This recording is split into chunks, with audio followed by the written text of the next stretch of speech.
సంవత్సరంలో 12 నెలలు వస్తాయి. ప్రతి నెలలో కూడా పౌర్ణమి తర్వాత సంకష్టహర చతుర్థి వస్తుంది. మరి ఈ 2024 సంవత్సరంలో భాద్రపద మాసంలో సెప్టెంబర్ నెలలో సంకష్టహర చతుర్థి ఎప్పుడు వచ్చింది?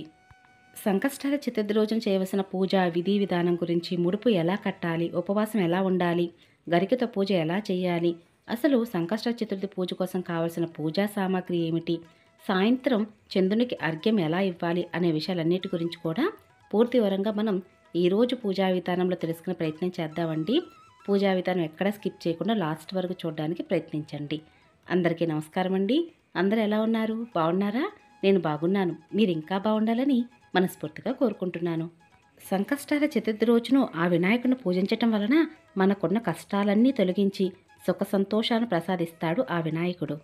సంకష్టహర చతుర్థి పూజా వ్రతం గురించి ఒక మాటలో చెప్పాలి అంటే మానవుల కష్టాలను తొలగించే వ్రతమే సంకష్ట చతుర్థి వ్రతము.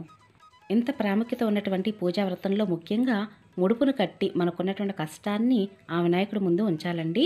కాబట్టి ముడుపును కడదాం అనుకున్న ప్రతి ఒక్కరు కూడా ముందుగా మనకు కావాల్సింది ఏమిటి అంటే ఒక ఎరుపు రంగు వస్త్రం కానీ లేదా తెలుపు రంగు వస్త్రమైనా సరే పసుపు నీటిలో ముంచి ఆరబెట్టి తడి లేకుండా స్వామివారి ముందు పరిచి 3 గుప్పుళ్ళు 5 గుప్పుళ్ళు బియ్యం పొయ్యాలండి.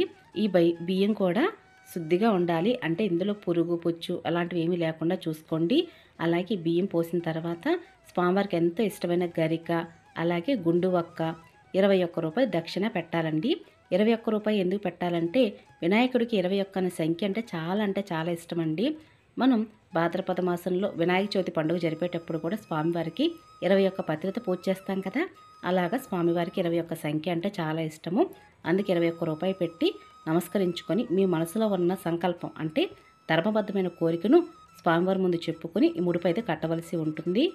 పూజానంతరం అసలు ఈ ముడుపు ఏం చేయాలి అనే విషయాన్ని కూడా చెప్తానండి. కాబట్టి పూజను ఎక్కడ స్కిప్ చేయకుండా చివరి వరకు చూడండి. మనం ఎన్ని పూజలు చేసినా కూడా భక్తి శ్రద్ధలతో పూజ అయితే చేయవలసి ఉంటుందండి. పూజలో లోపం ఉండవచ్చు కానీ భక్తిలో అస్సలు లోపం ఉండకూడదు. కాబట్టి వినాయకుని పూజించేటప్పుడు భక్తి శ్రద్ధలతో పూజ అయితే చేయవలసి ఉంటుంది.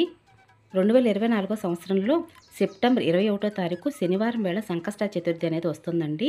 కాబట్టి ఈ సంకష్ట చతుర్థి రోజున స్వామివారి ముందు నమస్కరించుకుని పూజా వ్రతాన్ని ఉదయమైనా సాయంత్రం వేళని చేయవచ్చు.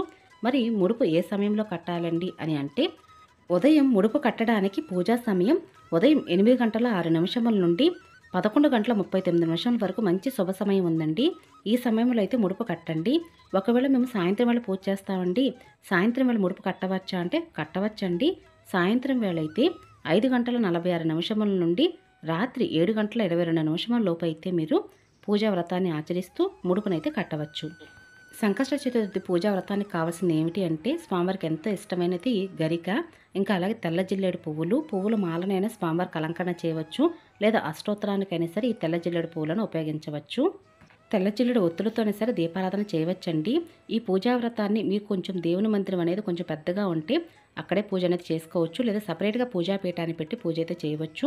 మరి ఈ పూజాపీఠం ఇంటికి తూర్పు ఈశాన్యం మూలగా పెట్టవలసి ఉంటుందండి. ఒకవేళ మీకు తూర్పు ఈశాన్య మూల కనుక పూజాపీఠాన్ని ఏర్పాటు చేసే వెసులుబాటు కనుక లేనట్లయితే ఇంట్లో ఏ మూల అయినా సరే మీరు ఈ పూజా వ్రతాన్ని ఆచరించవచ్చు.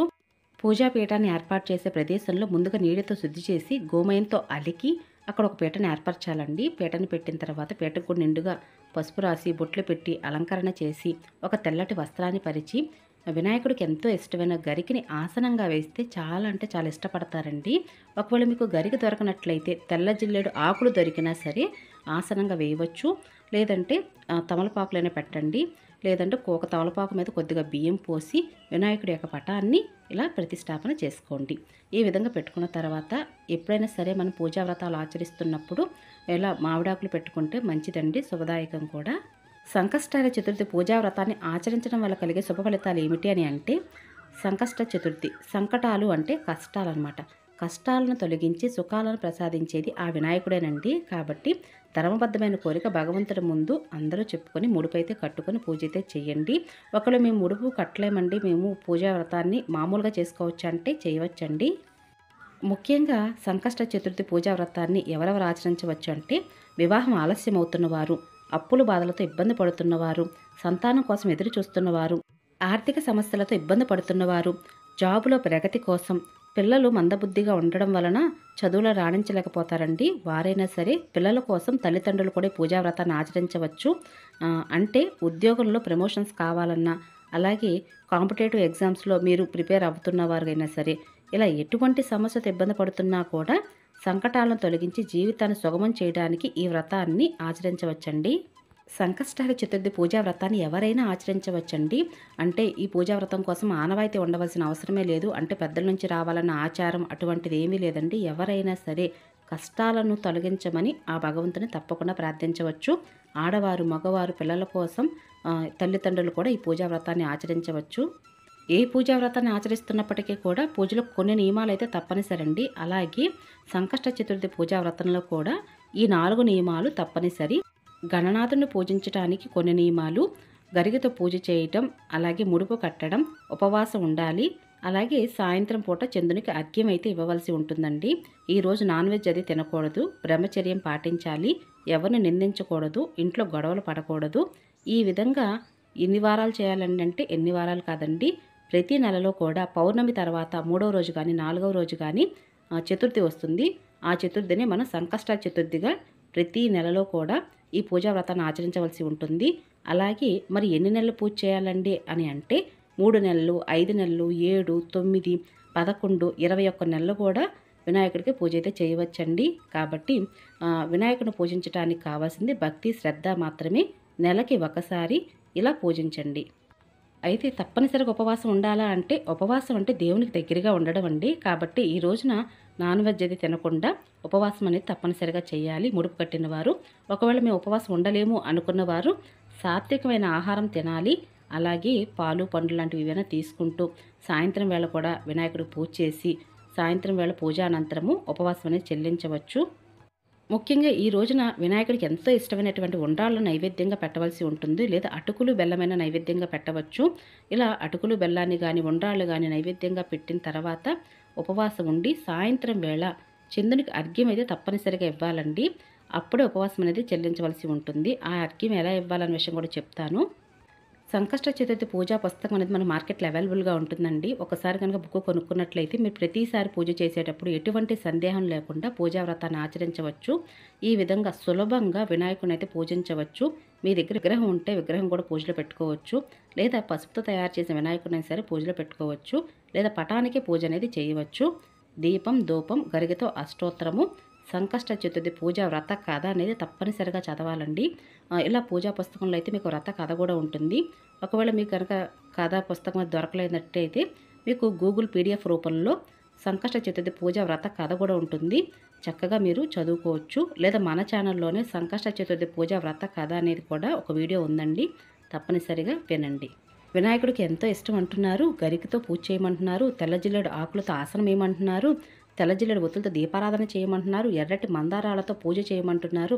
ఇవేవి మాకు పూజలో దొరకలేదండి, మమ్మల్ని ఏం చేయమంటారు అని అంటే భక్తి శ్రద్ధలతో కళ్ళు మూసుకుని వినాయకుడి ముందు నమస్కారం చేసుకుని అక్షంతలతో పూజ అయితే చేయవచ్చండి.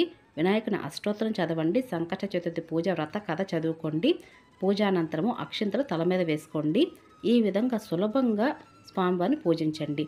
ఈ నెలలో ఇంతవరకు మీరు పూజ చేసుకోగలిగారు. వచ్చే నెల మళ్ళీ పూజ చేసుకోండి.